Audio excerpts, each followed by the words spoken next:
गौतम बुद्ध का जन्म लुम्बिनी में हुआ था, जो आज नेपाल में स्थित है।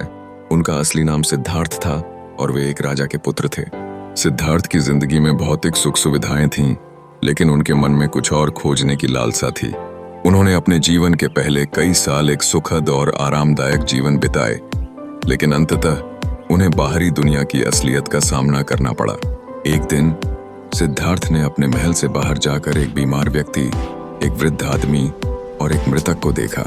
इस अनुभव ने उनके हृदय में एक गहरी उदासी और जिज्ञासा जगाई।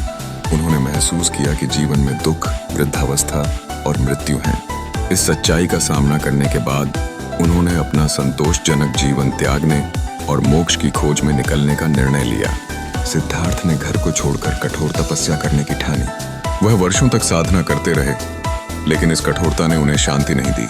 अंत में उन्होंने समझा कि अति कठोरता और अति भोगवादी जीवन दोनों ही असफल हैं। उन्होंने मध्यम मार्ग का अनुसरण करने का निर्णय लिया। सिद्धार्थ ने बोधगया में एक पीपल के पेड़ के नीचे ध्यान लगाने का फैसला किया। वहां उन्होंने गहन ध्यान में लीन होते हुए सत्य की प्राप्ति की। उन्हें आत्मा की सच्चाई का अनुभव हुआ और वह बुद्ध बने, जिसका अर्थ है जागृत। उन्होंने पूरी मानवता को दुख से मुक्ति दिलाने का संकल्प लिया। अब बुद्ध ने अपनी शिक्षाओं को साझा करना शुरू किया, जिसमें 4 आर्य सत्य और अष्टांगिक मार्ग शामिल थे। गौतम बुद्ध ने सिखाया कि दुख जीवन का एक अनिवार्य तत्व है और इसे समझने से मुक्ति संभव है। उन्होंने ध्यान और साधना के माध्यम से आत्मज्ञान की प्राप्ति की। बुद्धि और करुणा के साथ उन्होंने लोगों को दुख से मुक्त होने के रास्ते दिखाए। उनकी शिक्षाएं आज भी दुनिया भर में लोगों को प्रेरित करती हैं। गौतम बुद्ध की कहानी हमें सिखाती है कि हमें अपने भीतर की खोज करना चाहिए। संतुलन और सच्चाई की खोज वास्तव में जीवन का सार है।